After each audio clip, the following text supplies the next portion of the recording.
So I want to tell you about a little informal research project that I did a couple of years ago, kind of just a personal research project. I started pondering one day about high achievers, right? What are the characteristics that high achievers have? And I think this is especially an interesting question for those of us who live in Silicon Valley, because we're surrounded by these just kind of ridiculously high achievers.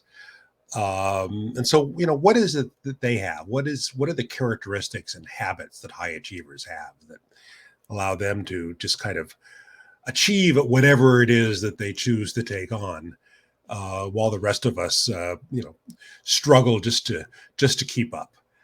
And so I thought I would do a little informal research project around this, and I decided that I would use my two favorite research tools, which are books and wine. So first to the books. There's a fair amount of literature around this topic, right? Around the habits of high achievers, and the best-selling book by far is this one, The Seven Habits of Highly Effective People. It's sold a ton of copies. I've read it. It's pretty good, but there's nothing in there that resonated with me in any particularly kind of transformative way. Malcolm Gladwell wrote a book called Outliers on this topic, and the title Outliers comes from the question of what makes some people outliers with regard to their ability to achieve, right? What makes some people concert piano players, or some people great athletes, or whatever. And in the book, Outliers by Malcolm Gladwell, he basically concludes that it's just about practice, practice, practice. And he comes up with what he calls the 10,000 hour rule, which is whatever it is you want to be excellent at, it's 10,000 hours of practice. You want to be a concert piano player? No problem. That's 10,000 hours of practice. If you want to be a master woodworker, no problem. That's 10,000 hours of practice. Angela Duckworth wrote a book a couple of years ago called Grit. Same topic and more or less the same conclusion, that it's all about perseverance. She said that the people who are high achievers are the ones who just persevere through it all. Carol Dweck is on the faculty at Stanford. She's a very famous child psychologist, and she's done a bunch of research around, what is the mindset that certain kids have that make them higher achievers than others. And Carol developed a framework that she calls growth mindset and fixed mindset. And somebody who has a fixed mindset believes that the intelligence you have is the intelligence that you were born with. That's what you get. And people with a growth mindset believe that intelligence is not fixed, that, you can become as smart as you want to be, and you can learn anything you want to learn. And so somebody with a fixed mindset might say, I'm not good at math. I've never been good at math. I never will be good at math. Where somebody with a growth mindset might say, I'm not that good at math, but I could be if I wanted to be.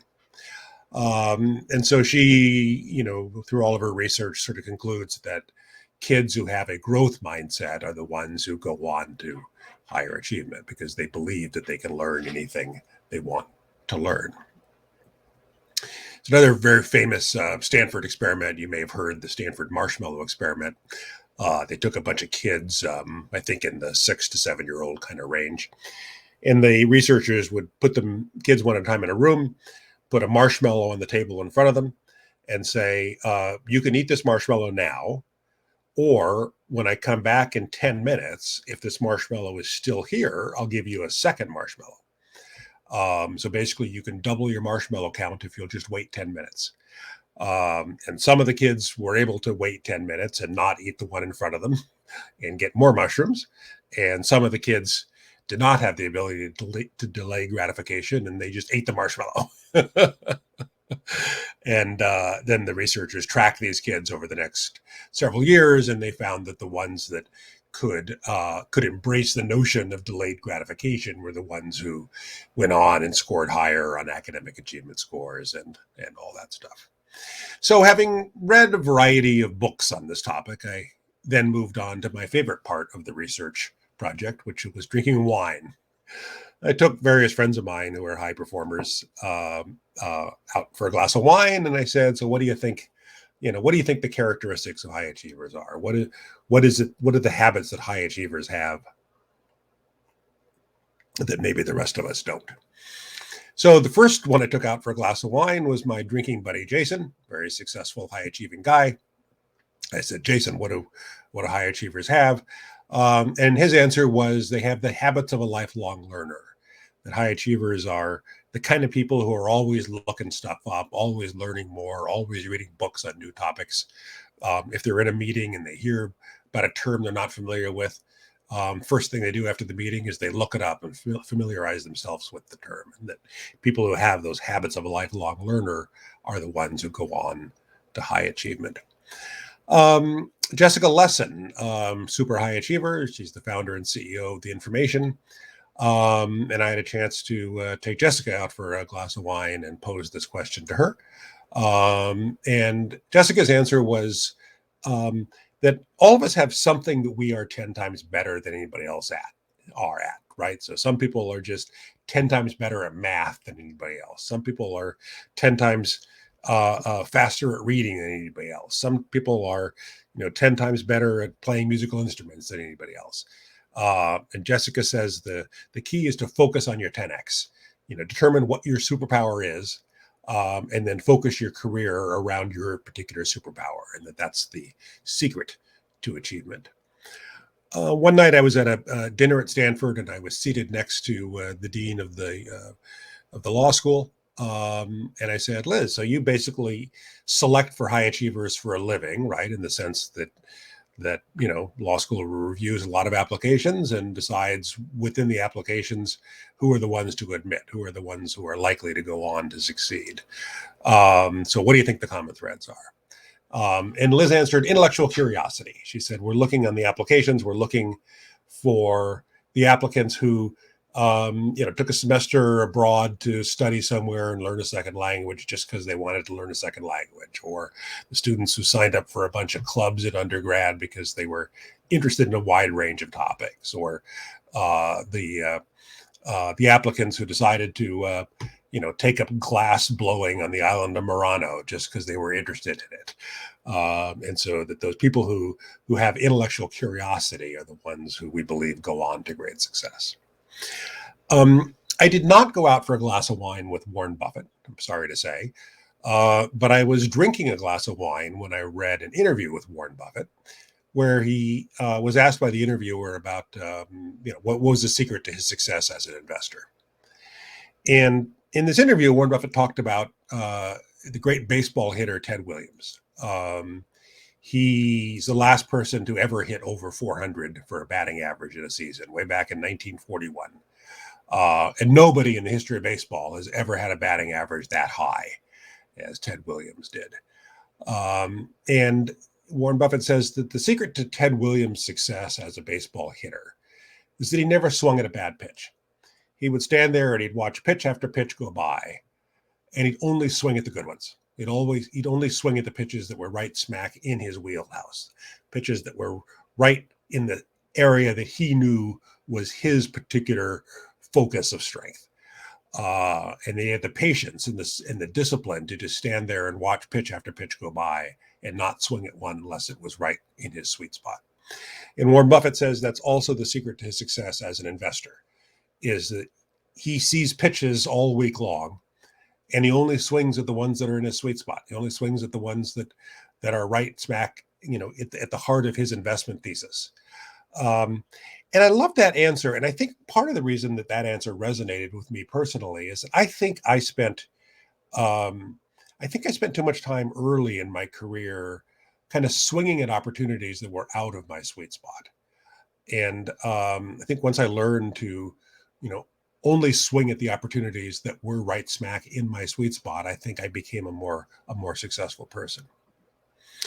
And I also had a chance to take Fred Reed out for a glass of wine. So Fred Reed, super successful guy.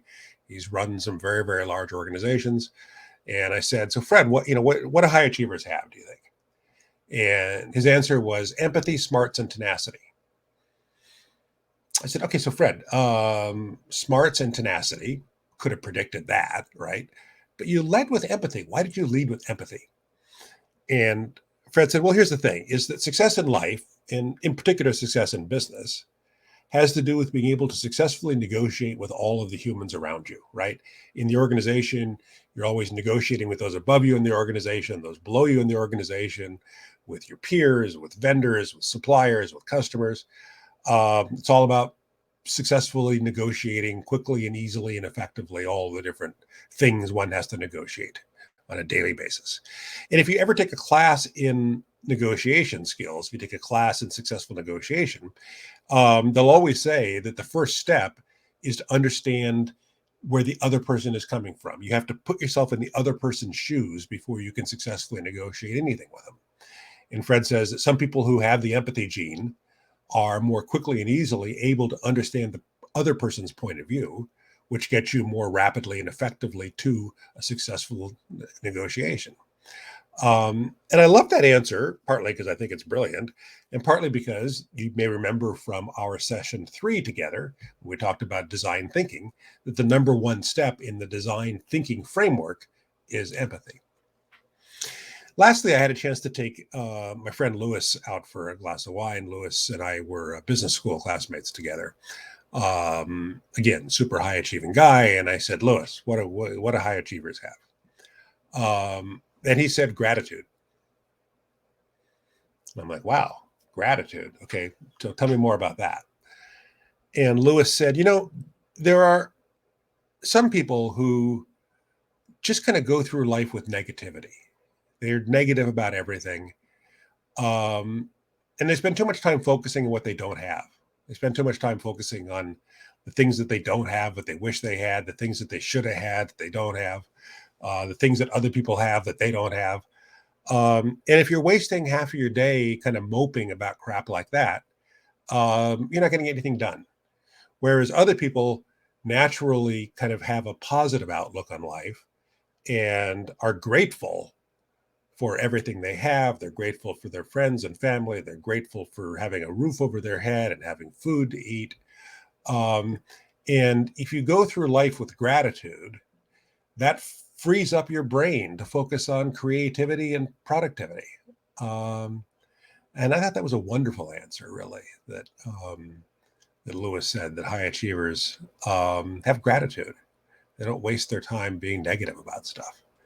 So I think those were all really interesting insights. But then I started thinking to myself about my own life. And I think honestly that for the first two-thirds of my life, I was kind of an underachiever. And then, it's only within the last third or so of my life that I feel like I finally kind of lived up to my potential. And so what would I tell a younger version of myself today? And I decided these are the things that I would tell a younger version of myself. First of all, give up looking for shortcuts. I think a lot of young people today, and me when I was a young person, I thought that success had to do with finding shortcuts. And I honestly think today that success is just a whole bunch of hard work. And so the sooner you give up looking for shortcuts and the sooner you just embrace the fact that it's a lot of hard work, the more likely you are to be on a path to success. Prioritize every day. I now try to ask myself a couple times a day, what is the most important thing I could be working on right now? So that I don't fall into the habit of working on the stuff that I kind of enjoy working on at the expense of the stuff that maybe is more important right this moment. Give up being stuck. Action beats inaction. And as we've talked earlier in this course, Steve Blank talks about how one of the advantages that a startup has is being able to make quick, decisive decisions that perhaps larger incumbent companies can't. And so, recognize that sitting around analysis paralysis doesn't get you anywhere. Just even a bad decision is often better than no decision at all. Give up perfectionism. A lot of us are kind of perfectionists, and giving up on that and just simply pushing forward, aiming to make, today better than yesterday is usually more productive than trying to get perfection on everything. Don't let perfect be the enemy of good, is the expression.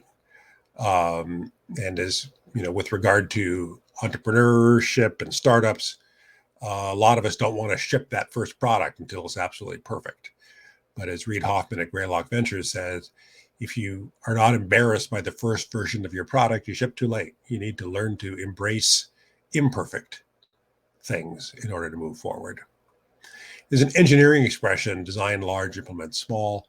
And the way I think about this in my own life is that you want to create the big picture vision of where you want your life to go, and then make sure that each of your individual actions every day are well aligned with that big picture vision of what you want your life to be. Don't sit around moping, thinking about things you did yesterday that you wish you had done differently. I've certainly been guilty of this for sure. Stop worrying about yesterday, focus on inventing tomorrow. Or as Ben Horowitz, as Ed Andreessen Horowitz says, spend zero time on what you could have done and spend all your time on what you might do. And lastly, mindfulness has been a concept that's been really, really helpful to me. And it's kind of this trendy concept. Most of you are probably familiar with it. And it can be defined as, paying attention to the present moment non-judgmentally.